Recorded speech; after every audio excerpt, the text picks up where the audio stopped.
Hi, this is Head Harvester Ed LaFlamme from the East Coast and beautiful Long Island Sound in Connecticut. It's just a gorgeous day. I want to talk to you today about meetings. You know why? Because managers I talk to that work for my clients, they say there's just too many meetings. They said they're too long, and they say that nothing gets resolved. All they do is talk. Doesn't seem like there's a reason for them. Just waste time. Well, let me give you some tips so that doesn't happen, okay? Especially you owners. Now listen up.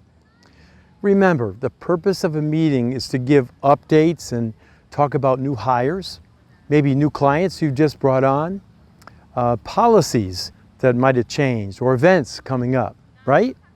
Now the purpose of meetings is to solve problems, and if you have issues, to resolve them, and of course, to make decisions. That's the main purpose of a meeting. Now let's talk about protocol in those meetings, because this is where they get into a lot of problems. The first thing, and the most important, is the mobile phone. These guys, you know, if you let everybody just answer the phone, you can't have a meeting. It's just too busy. I would really suggest you consider either shutting them off or at least put them on vibrate. But I'd love to have you shut them off. And maybe every 30 minutes or so, everybody can check, take a 2 or 3 minute break and check for calls. The other thing is, don't be late.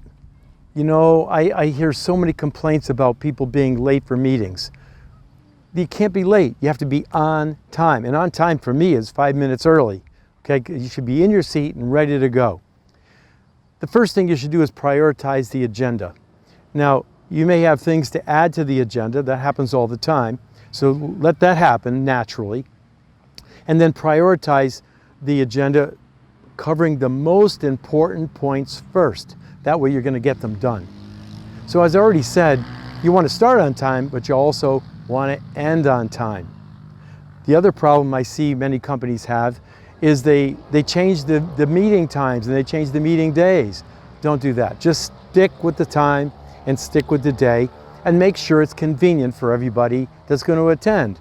You know, you don't want to, just because you're the owner, you don't want to come in like at 4:30 in the afternoon when people are getting ready to go home and call a meeting, especially if it's not expected, because everybody has plans.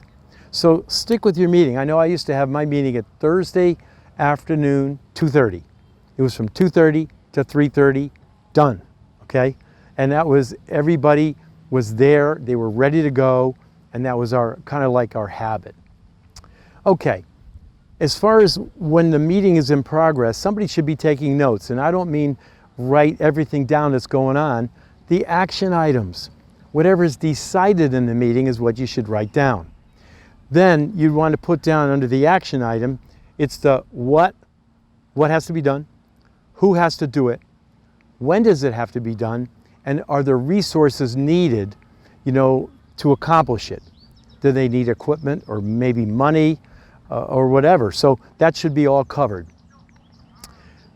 The other thing is, don't combine meetings together.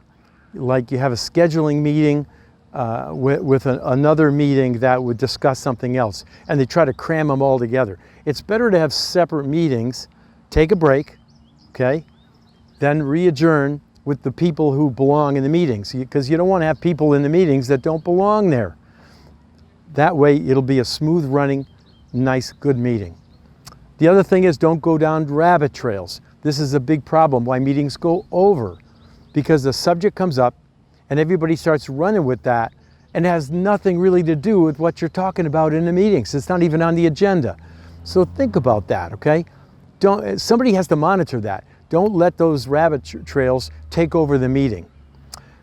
The other thing is, owners, don't dominate the meeting, because I know you have a tendency to do that.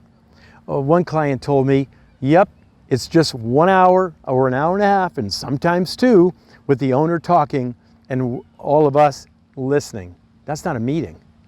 So try not to dominate the meeting, okay? And the other big problem that I hear all the time, the meeting stopped. We're too busy to have a meeting. That's not a good idea either, because when it's really busy, that's when you really need to have the meetings more, so you communicate what's going on. That's really key.